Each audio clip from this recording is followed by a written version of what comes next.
আসসালামু আলাইকুম।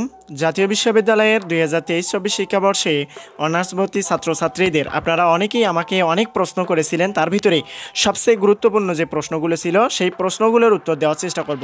আপনারা দ্বিতীয় মেধা তালিকায় কারা কারা চান্স পাবেন, কতগুলো শিক্ষার্থী এই অনার্স ভর্তিতে আবেদন করেছে, প্রথম মেধা তালিকায় কতগুলো চান্স পেয়ে গেছে এবং দ্বিতীয় মেধা তালিকায় কতগুলো শিক্ষার্থী চান্স পাবে, এবং এই সমস্ত বিষয়গুলো ইনশাল্লাহ আজকের এই সংক্ষিপ্ত লেকচারে আমি জানানোর চেষ্টা করব। অবশ্যই রিকোয়েস্ট থাকবে শেষ পর্যন্ত ভিডিওটি দেখার। অবশ্যই ভিডিওতে আমি গুরুত্বপূর্ণ কিছু টিপস শেয়ার করবো ইনশাল্লাহ। আপনারা সর্বপ্রথম যে প্রশ্নটা করছিলেন যে সারা বাংলাদেশে আসন সিট কতগুলো ছিল, বা আমাদের সারা বাংলাদেশে অনার্স ভর্তি ছাত্রছাত্রীদের আসন সিট বা সিট কত আছে বা সিট সংখ্যা কত, আপনারা অবশ্যই জেনে খুশি হন বা খুশি হবেন যে বাংলাদেশে মোট 4,40,000 সিট রয়েছে বা আসন রয়েছে। সারা বাংলাদেশে অনার্স ভর্তি ছাত্রছাত্রীদের আসন রয়েছে মোট 4,40,000, অনেক বেশি। কিন্তু অবশ্যই আপনারা অনেকেই চান্স পাওয়ার সুযোগ রয়েছে এইবার। অনার্স ভর্তির যে কার্যক্রমটা, এই কার্যক্রমে কতগুলো শিক্ষার্থী বা কত লাখ শিক্ষার্থী আবেদন করেছে ইনশাল্লাহ অনার্স ভর্তি ছাত্রছাত্রীরা সারা বাংলাদেশে কতগুলো শিক্ষার্থী আবেদন করেছে এই সম্পর্কে আপনারা জানতে চেয়েছিলেন।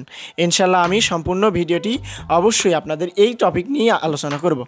অবশ্যই আপনারা জেনে রাখেন যে সারা বাংলাদেশে আবেদনকারী শিক্ষার্থীর সংখ্যা হচ্ছে 4,60,760, 4,60,760।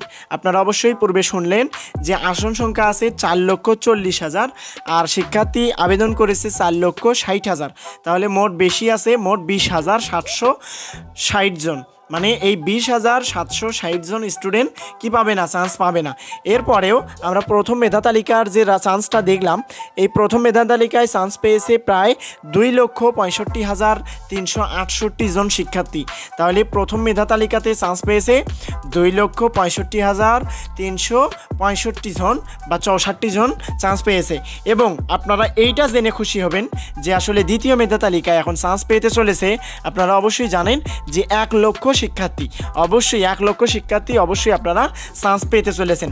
তাহলে আসন সংখ্যা ফাঁকা ছিল বা আসন সংখ্যা ছিল হচ্ছে মোট 4,40,000, যেখানে প্রথম মেধা তালিকায় চান্স পেয়ে গেছে 2,65,364 জন, এবং দ্বিতীয় মেধা তালিকায় যদি চান্স নাও হয় তাহলেও আমরা দেখতে পারতেছি এখানে চান্স পাওয়ার শিক্ষার্থী রয়েছে 1,95,000 প্লাস, 1,95,000 শিক্ষার্থী এখন চান্স পাওয়ার সম্ভাবনা রয়েছে। কিন্তু এইটা দ্বিতীয় মেধা তালিকাতেই দেবে না, এই সম্পূর্ণ 1,95,000 শিক্ষার্থীকে চান্স দেওয়া হবে না দ্বিতীয় মেধা তালিকায়।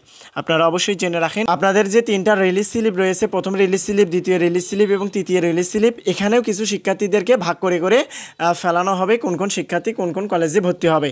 ইনশাল্লাহ আজকের এই সংক্ষিপ্ত ভিডিওতে আমি জানানোর চেষ্টা করলাম সারা বাংলাদেশে অনার্স ভর্তি ছাত্রছাত্রীদের আসন রয়েছে 4,40,000, আবেদন করেছিল 4,60,760 জন, এবং প্রথম মেধা তালিকায় চান্স পেয়েছে 2,65,364 জন, এবং আসন ফাঁকা আছে 1,95,000, এবং 1,95,000 ভিতরে আশা করা যায় 1 লক্ষ শিক্ষার্থী দ্বিতীয় মেধা তালিকায় চান্স পাওয়ার আশঙ্কা রয়েছে বা আশা করা যায়।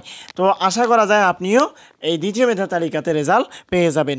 ভিডিওটি ভালো লাগলে অবশ্যই লাইক কমেন্ট করে প্রিয় বন্ধুদের সঙ্গে শেয়ার করেন, যাতে করে তারাও এই বিষয়গুলো সম্পর্কে জানতে পারে। তো দেখা হবে আবারও নতুন কোনো আপডেট বা লেকচার শিট নিয়ে। অবশ্যই সে পর্যন্ত সকলেই সুস্থ থাকেন, ভালো থাকেন। আল্লাহ হাফেজ। আসসালামু আলাইকুম ওয়া রাহমাতুল্লাহি ওয়া বারাকাতুহু।